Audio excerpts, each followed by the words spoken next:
Hey guys, what is up? It is me, Pager, here once again with another video on, well, the Arrowverse in general, because this is going to be my review for part 2 of the Elseworlds crossover, which is the Arrow episode, otherwise known as episode 9 of season 7. And yeah, so if you've not watched the episode, go watch it because spoilers. And if you have watched the episode, hit a like on the video if you enjoyed this episode. I really enjoyed it, but yeah, show your support by hitting the like on it.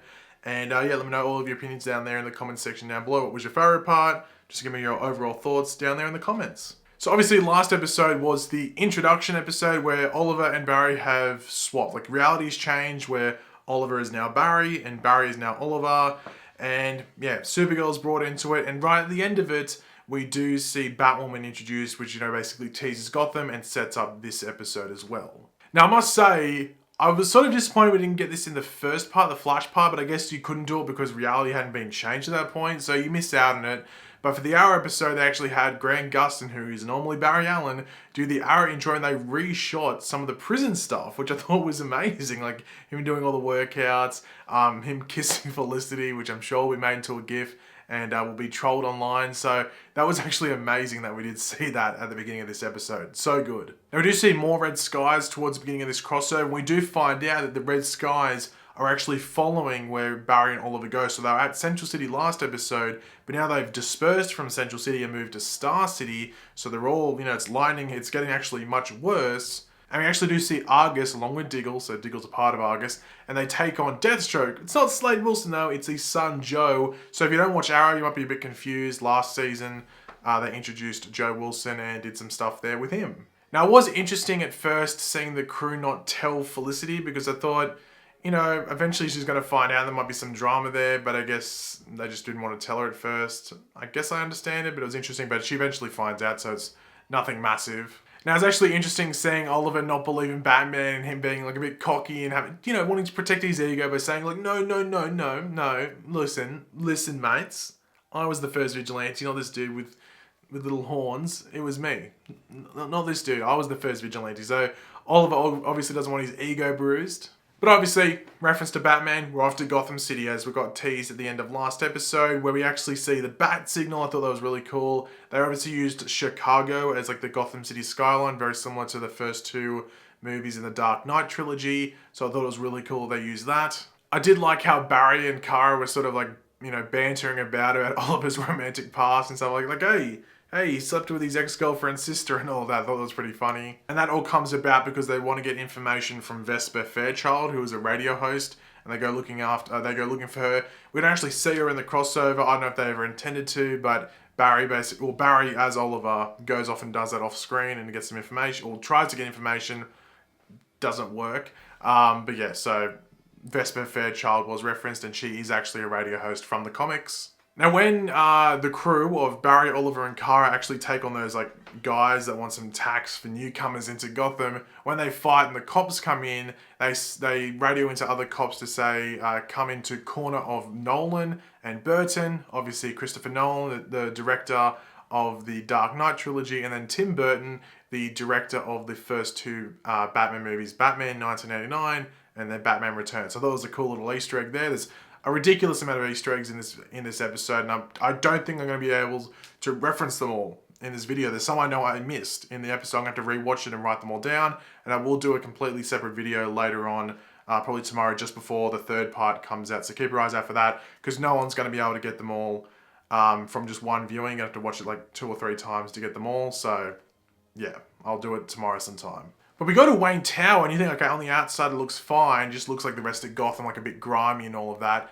However, we go inside and it's like almost like abandoned, like there's spray painting everywhere and all that. So you go, what the hell happened here? And we find out that Bruce Wayne actually left Gotham 3 years ago. Oliver's the one that tells this information. Obviously, they are pretty vague on information in regards to how much Oliver knows about Bruce Wayne, whether Bruce Wayne and Oliver have interacted a lot in the past. But we learn that he's been gone for 3 years. And it's, there's a couple of things added together which led to him leaving, like stress about not being able to protect Gotham and all that, and just Gotham getting just too heavy-handed, if that makes sense. That's why he leaves. But this leads into us meeting Kate Kane, who is of course Bruce Wayne's cousin. Now there is also like a Lucius Fox reference, I think, when Kate says about like an old R&D or research and development guy that worked for Bruce. That could be Lucius Fox, or it could even be Luke Fox, who is Lucius's son, who is possibly going to be in the Batwoman TV series. I did do a video on all the Batwoman characters that have been that are going to be cast in the new series coming out next year. I will leave that video linked in the description down below if anyone wants to go check it out. And I did find it funny how the Wi-Fi password was Alfred. You gotta chuck in an Alfred Easter egg, a little Alfred reference there, so that was nice to hear. Now, Kara, or Supergirl's talk with Kate, I thought it was a good one to have. I think that was the most important relationship to build, is these two female characters. Obviously, Kate Batwoman and Kara Supergirl. I thought it was important to build their relationship. Obviously, when the Batwoman show comes around, you definitely expect maybe just a solo crossover between those two shows to happen at some point in time, whether it's early on or later on down the road. And it was funny to almost have like Kate almost like hitting on Kara, saying like, hey, you can see some tattoos here, but you can't see some other ones. I thought it was pretty funny hearing, a bit of hitting on there. And also another Easter egg was the William Shakespeare bust of the head and stuff, which is obviously from the 1960s Batman show, which essentially like when they flipped up the head, they pressed the button and it like opened the door for them to go to the Batcave, I think it was, from memory. I'm trying to remember the 1960s show off the top of my head. I haven't watched that since I was a kid. I used to watch it all the time when I was a kid. But I think that's what he used to do. You lift the William Shakespeare head up, press the button, and like the door moved, and then like the poles, and they'd slide down the poles to the Batcave. I think I'm correct in that. But speaking of a Batcave of sorts, we go to the Batwoman cave hideout thing. Now, it was sort of dark, couldn't really see everything. I have to go back and have another look to see if there's any like little references to maybe Batman and some other characters and stuff like that. Couldn't see a lot, but we do get like a cool shot of the Batwoman suit up in its display with like hay and stuff around it, like sticks and all that. Pretty cool.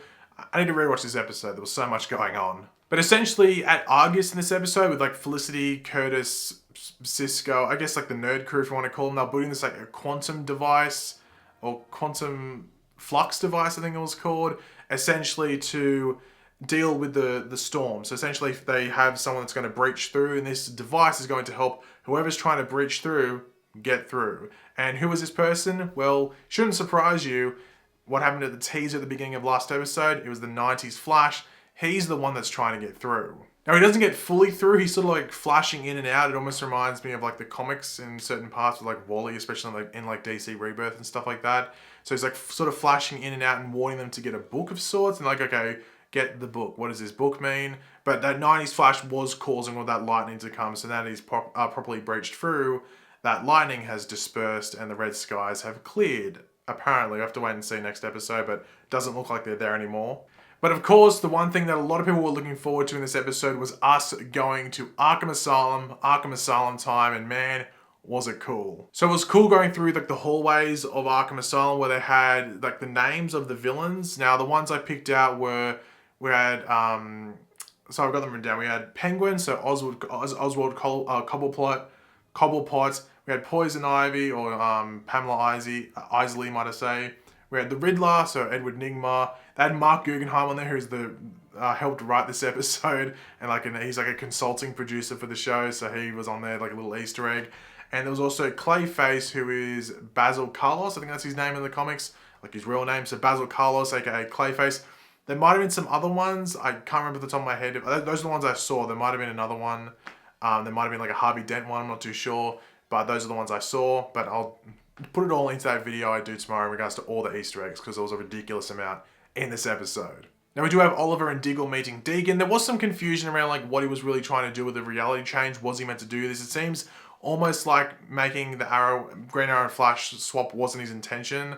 Like he himself, like he said he could have made himself the Flash. I wasn't really sure what he was getting at there, but regardless, he causes a breakout in Arkham Asylum, which ended up getting a bit crazy. And due to this, we do actually meet Psycho Pirate. We knew a while ago that Psycho Pirate was going to be in this crossover. However, his role was really small. He put the mask on in the camera, and then he hits Barry, and then Cisco gets hit by the car that he jumps into. His part isn't that big. I don't know if he's going to appear in next episode. Have to wait and see. I'm not too sure about that, but Psycho Pirate is introduced to the Arrowverse at least. But this leads to Batwoman's grand entrance, which I thought was really badass. Got to see a couple of her gadgets, like the grapple gun and the Batarang, or the Batwoman rang. What would you call it? Just call it the Batarang, but the Batwoman version. So that was really, really cool. And personally, for me, I think Ruby Rose looks really good in the Batwoman suit. Some people will nitpick the hell out of the fact that Kate Kane maybe doesn't have like red hair or like short red hair like she does in the comics. But I think in some of the other iterations, she just has different hair.